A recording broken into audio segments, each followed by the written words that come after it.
Hello, family and friends.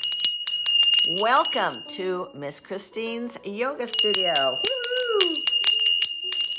All right, Miss Chloe is over here directing today, and Miss Yogi is back there producing today. So here we go. We're going to discuss Sukhasana, or the easy pose today. I'm going to connect this on to the video that I did earlier demonstrating Sukhasana. Remember, it is the pose where we sit on the ground with our sit bones being our root, rooting into the earth, and our legs are crossed.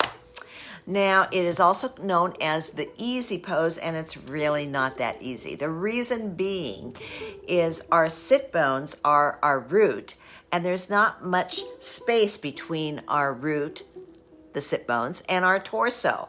So unlike the mountain pose where we're standing and our root is our feet and there's a lot of room between our feet and our torso, our legs, you have more support, and so it's easier to get into a perfect alignment.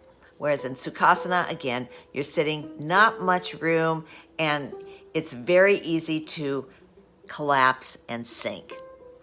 So I hope I can give you some tips today, excuse me, on how we can practice to make that a little bit easier, that challenge a little bit easier.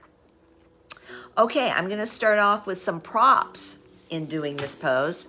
And the first prop I'm going to talk about is the wall. You can do this leaning against a wall with your backs of your shoulders and your hips connecting to a wall. And the minute you start feeling that connection breaking, you have to fix it. The wall's not going to fix it. The wall's not going to come up to you. You got to go back to the wall, and that will help you stay in a more erect position.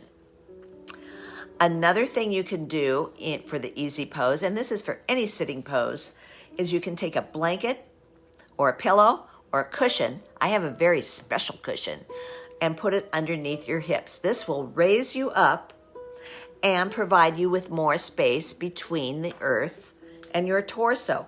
The cushion and the blanket is kind of acting like a false root to the ground. Your sit bones are still rooting you, but you're just increasing the space a little bit, and it makes it easier to get into a better alignment. Remember, we want to stay head over heart over pelvis, neutral spine. We want to obtain that in the easy pose, and that is a challenge. So one more prop that we can use, and it doesn't have to do with your alignment, perfecting your alignment, but you want to open up your knees and your thighs to the floor.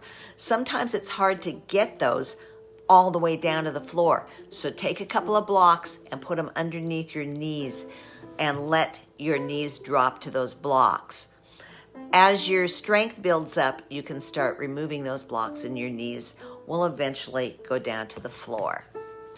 This is a pose where it's really good to practice deep breathing, because if you want to make sure that you're breathing really deeply, and if you're not breathing as deeply as you do when you stand, then you know you've got some alignment problems. You're not providing enough space in the torso to get all the air in. So you need to work on it. And it can be a challenge.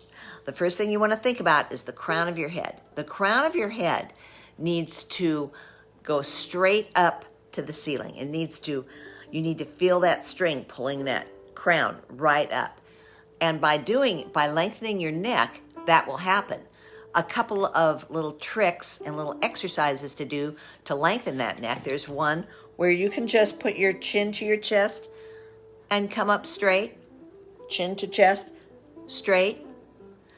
And make sure you do come up straight, because you do want to keep those eyes gazing out in front of you in the easy pose. Down to the neck and straight. Or you can take your nose and do huge circles with your nose. And as you come up, you can feel your crown pulling up to the heavens. That will elongate your neck and you want to feel that elongation. As you feel that elongation, you should feel more of your torso opening up, and then when you do your breathing, you should feel more breath going in to your torso. You also want to feel your sternum lifting straight up. That's another point to remember. You want to kind of have a string pulling your sternum up. Or you can go into prayer hands and feel your thumbs. Yeah, I got a pretty Band-Aid today, don't I? Your thumbs reaching to your sternum. And that will start lifting you up. Be sure to keep those shoulders down. We don't want any of that. Your navel needs to pull into your spine. So feel that navel going into your spine. And the tops of your thighs and your knees gently sink down to the floor. That is one thing that can sink. You might want to put your elbows on your thighs and let them aid in the sinking. Don't push. Let them aid in the sinking. It's a sinking. It's not a pushing. Okay. Let's see. Variations. There's only one variation. When you do Sukhasana or easy pose, do it with your right leg over your left leg, and then switch with your left leg over your right leg. Those are the two variations. Don't do just one all the time. And you will find that one of those positions is easier than the other. That's perfectly normal, and that's perfectly fine. Benefits. Your back really benefits from this. It nourishes all the breathing and all the aligning that you do, nourishes all those spinal muscles, and you will gain a lot of flexibility by doing this. Also, your hips will get nourished. Those muscles get nourished too, and you will have better mobility in your hips. Your whole breathing, because you're going to be doing a lot of deep breathing in this exercise, will improve circulation all over your whole body. So all of your functions actually are benefited in this pose. If you have a job where you're sitting down a lot, you may find that all of a sudden you're sitting a lot taller and a lot better, and you're not doing this crunching down. You may notice that by practicing Sukhasana, your sitting posture actually is much, much better. Now, another part of your body that will really benefit is your brain, your mind, and your soul. This is a meditative position, and there are people who sit in this position for very long periods of time and meditate. And they find that negative feelings and negative emotions are removed while they sit in this position. Negative meaning depression, sadness, anger, stress. Those emotions are removed while they sit in this position and practice deep breathing and have good alignment. They also notice that positive feelings are enhanced. Relaxation, calmness, a feeling of peacefulness, and also they are much more aware of themselves. That's a big, huge benefit, especially when you're meditating. Precautions. You want to make sure that your ankles are loose. Don't be tightening up your ankles. Let your ankles kind of just flop where they are, and don't try to tighten them up.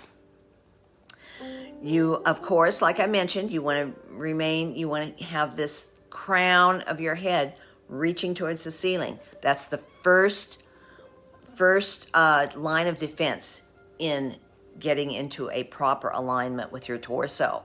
Opening up for better breathing and keeping your head over your heart, over your pelvis. Neutral spine. It begins with the crown of your head reaching up in Sukhasana, in easy pose. So make sure you're aware and practicing that. Also keep your gaze forward. Don't tilt your head. I did give you a couple exercises, but those are just exercises, and once you're done with those, keep your gaze straight ahead. I mentioned keeping your shoulders down, but don't arch your back. No back arching in Sukhasana. If you have a back issue, let's say you have sciatica going on, or you've injured your back, maybe it's a minor injury, you may only be able to tolerate Sukhasana for 5 to 10 minutes, maybe not even that long. Be sure to resolve it before you go any further. Don't ever keep in a position that is causing you any pain. Stretching, fine. Pain, not fine. If you have any deep injury to your legs, knees, hips, or if you have any kind of inflammatory disease going on, like arthritis in your knees, you're going to want to talk to your health professional. They may recommend that you take your anti-inflammatory before practicing any kind of yoga, but especially Sukhasana. Listen to your health provider. Don't listen to me. Don't just take it without talking to them first. They may tell you can't do this, but again, they may tell you how to relieve, do your relief things, especially with arthritis. If you have a really bad injury, then you may want to resolve your injury before going into any kind of practice. So, it's time for the inspiration of the day, and I'm going to tell you that sometimes the things we can't change us. Namaste, my friends. Thank you for watching, and I will be back soon with another little video. It won't be too long. We've got a few more poses to go through, and then I'm going to want to do some sun salutations with you. So stay tuned. Thank you. Namaste again. Bye-bye.